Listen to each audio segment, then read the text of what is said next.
नमस्कार, बहुत स्वागत है आपका। आप देख रहे हैं ग्रहण ज्योतिष सीक्रेट। मीन राशिफल जून जुलाई 2022 आपके जीवन में क्या कुछ बड़ा बदलाव लेकर आएगा, आइए जानते हैं विस्तार से। अगर हम ग्रहों की चाल की बात करें तो जून के महीने में देवगुरु बृहस्पति और मंगल देव आपको जॉब में सफलता दिलाने की पूरी कोशिश करेंगे। तो कोशिश तो वो करेंगे पर कार्य आपको करना है, यानी आपका कॉन्फिडेंस बढ़ेगा। खासकर जो मीन राशि के विद्यार्थी हैं उनके लिए ज़्यादा अच्छा वक्त है। अब पढ़ाई में एकाग्रचित्त होकर पढ़ाई भी करेंगे और पंचम भाव में देवगुरु बृहस्पति की पूर्ण दृष्टि है तो आपको इसका फायदा भी मिलेगा। पढ़ा लिखा याद रहेगा, रिजल्ट अच्छे आएंगे, एग्जाम अच्छे से क्लियर कर पाएंगे। तो सबसे पहले शुरुआत करते हैं आपके करियर से। तो मीन वालों, करियर के मामलों में यह जून का महीना आपके लिए खूबसूरत है, क्योंकि देवगुरु बृहस्पति और मंगल आपके लिए जीवन में आपके लग्न में बैठे हुए ना, तो हर क्षेत्र में आपको सफलता दिलाएंगे। हालांकि मंगल लग्न में बैठकर मांगलिक दोष पैदा करेंगे और जिसके कारण थोड़ी सी वैवाहिक जीवन में मुश्किलें आएगी, लेकिन आपके कॉन्फिडेंस बढ़ा हुआ है। अब दसम भाव के स्वामी देवगुरु बृहस्पति आपकी राशि में है, हालांकि मीन वालों के लग्न के भी स्वामी हैं। तो ऐसे में आपको आर्थिक मामलों में मजबूती मिलने वाली, यानी कि धन आप कमाएंगे, धन बचा पाएंगे। धन के मामलों में आप किसी पर निर्भर नहीं करेंगे। जो अधिकारी वर्ग हैं, जो राजनेता है, उनसे संपर्क बढ़ेगा। आपका करियर उत्तम है, क्योंकि आपको कोई बढ़िया जॉब का ऑफर मिल सकता है। अगर आप प्रयासरत हैं तो प्रयास तेज कर दें, क्योंकि इस समय का फ़ायदा आप नहीं उठाते तो फिर दिक्कत होगी। तो ये बहुत अच्छा वक्त है, आपको इसका फ़ायदा उठाना चाहिए।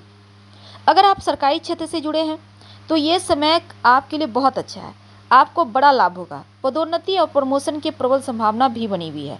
लेकिन जो लोग प्राइवेट जॉब करते हैं उनके लिए जो भाग दौड़ थी, अभी तक जो टेंशन थी, उससे राहत मिलेगी और चीज़ें धीरे धीरे आपके पक्ष में आएगी।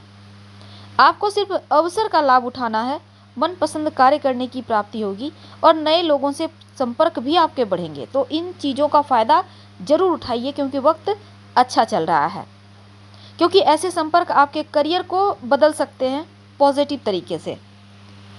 आपके मन में जो भय था, जो टेंशन था, वो कम होगा। जो व्यापारी हैं, व्यापार बढ़ाने में जो हिचक है वो समाप्त होगी। अब आप व्यापार बढ़ा पाएंगे और बिजनेस में उन्नति भी कर पाएंगे। लेकिन धन की बात करें तो द्वितीय भाव में शुक्र की उपस्थिति आपकी मेहनत और कर्म के माध्यम से आपको धन दिलवाएगा। कार्य क्षेत्र में आपको किसी अधिकारी के द्वारा सम्मानित भी किया जा सकता है, जिस कारण आपको धन भी लाभ होगा। हालांकि इस समय आप कुछ निर्माण कार्य करवा सकते हैं, जिस पर थोड़ा खर्चा होगा।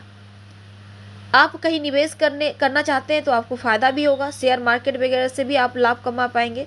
किसी दोस्त या रिश्तेदार को आज कर्ज दे सकते हैं या दान भी कर सकते हैं, लेकिन कर्ज उतना ही दे जितना संभव हो आपको भूल पाना। देवगुरु बृहस्पति की नवम भाव पर पूर्ण दृष्टि है, तो धर्म कार्य कीजिएगा, आनंद की प्राप्ति होगा और पैतृक संपत्ति प्रॉपर्टी का सुख भी इस समय दिखता है। आप किसी जमीन या स्थायी संपत्ति को बेचकर धन प्राप्त करना चाहते हैं तो इसके लिए भी अच्छा संभावना बना हुआ है, वो आपको प्राप्त होगा। तो जमीन या मौके में जो मकान के सौदे हैं, यहाँ पर आपको मौके मिल रहे हैं, लाभ भी हो रहा है। हालांकि अनुभवी व्यक्ति की सलाह से ही कीजिए तो आपके लिए बढ़िया है। स्वास्थ्य की बात करते हैं तो स्वास्थ्य का थोड़ा ख्याल रखें, भाग दौड़ थोड़ा कम करें। लंबी यात्राओं से आपको परहेज करना चाहिए। चोट चपेट दुर्घटना के योग है, इसलिए आपको सावधान रहना है। कोर्ट कचहरी से दूरी बनाकर रखें। आप पर लांछन लग सकता है, यानी कलंक योग बने हुए हैं, जो आपके तनाव को बढ़ाएगा। तो शत्रुओं को पहचानिए, कौन अपना है कौन पराया है, उनसे दूरी बनाकर रखें, क्योंकि छिपे हुए शत्रु आपके लिए परेशानी खड़ी कर रहे हैं। आपको ध्यान रखना है और अब इसका असर आपको पूरी तरह से मन पर, स्वास्थ्य पर पड़ेगा, ध्यान रखिएगा। आपके कोई मित्र हैं, कोई रिश्तेदार हैं, इनसे बातचीत कीजिए। अपनी समस्याओं को उनके साथ आप शेयर करें तो उत्तम रहेगा। हालांकि अगर आपको कोई भी मुश्किल दिखती है स्वास्थ्य में, तुरंत डॉक्टर से सलाह लीजिए। खासकर पेट की समस्या को इग्नोर ना करें और अपनी माँ के भी स्वास्थ्य का ध्यान रखें। पारिवारिक जीवन की बात करते हैं। द्वितीय भाव में राहु के साथ शुक्र है, तो परिवार में गलतफहमी दिखती है। परिवार के सदस्य किसी के बहकावे में आ सकते हैं। इस वजह से घर परिवार में मनमुटाव बढ़ेगा, कहासुनी हो सकता है, विवाद हो सकता है। और संपत्ति प्रॉपर्टी लेकर किसी बात को लेकर चर्चा भी यहाँ शुरू हो सकता है, बहस लड़ाई वगैरह हो सकता है, ध्यान रखें। अब देखिए इस समय अपने बर्ताव पर भी आपको ध्यान रखना है, कड़वी बातें नहीं कहना, भाई बहनों से थोड़ा मधुरता के साथ पेश आए। हालांकि आप पर भरोसा करेंगे घर के लोग, लेकिन फिर भी जरूरत से ज़्यादा आप ही किसी पर भरोसा ना करें, क्योंकि फिर से यहाँ पर चले जाएंगे। अब सूर्य के चौथे भाव में आने से फिर आपको फायदा होगा, लेकिन आपको अपने दिमाग का विवेक का प्रयोग करना होगा। ये नहीं कि किसी की भी बातों में चल दिए और लॉस हो गया, तो इसका आपको ख्याल रखना है।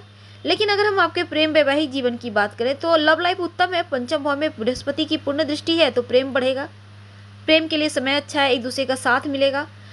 ऐसे लोगों से ज़रा सतर्क रहिएगा जो आपसे जलते हैं, और कहीं भी जैसे लोग क्या कहते हैं, लोग क्या कहेंगे, इन चीज़ों पर भरोसा ना करें, नहीं तो फिर आप फंसेंगे। अगर आप सिंगल हैं तो कोई आपके लाइफ में दस्तक देगा।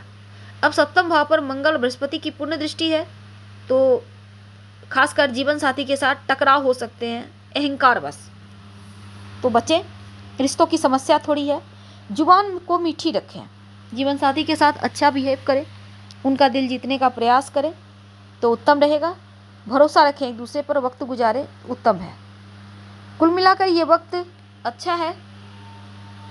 उपाय क्या करेंगे? अपने राशि के स्वामी जो आपके लग्न में बैठे उनको मजबूत करें। रोज ओम ब्रिंग बृहस्पति नमः का कम से कम 5 बार जप करें और हल्दी का तिलक या केसर का श्री हरि को लगाकर या कृष्ण भगवान को अपने माथे पे, कंठ पे लगाएं। और संभव हो तो सोमवार के दिन शिव जी को 1 लोटा जल अर्पित किया करें, आपके लिए अच्छा है। क्योंकि यहाँ पर मांगलिक दोष बनाकर बैठा है मंगल, तो हनुमान चालीसा भी पढ़कर आप दिन की शुरुआत कर सकते हैं, मंगल की शांति रहेगी। हम आपसे विदा लेते हैं। अगर लाइव से मैच करें तब लाइक कर सब्सक्राइब करें। ज़्यादा जानकारी के लिए आप हमारे वेबसाइट grandharmasanmark.com गूगल सर्च करके जुड़ सकते हैं। वेबसाइट का लिंक आपको डिस्क्रिप्शन में मिल जाएगा। हर हर महादेव, धन्यवाद।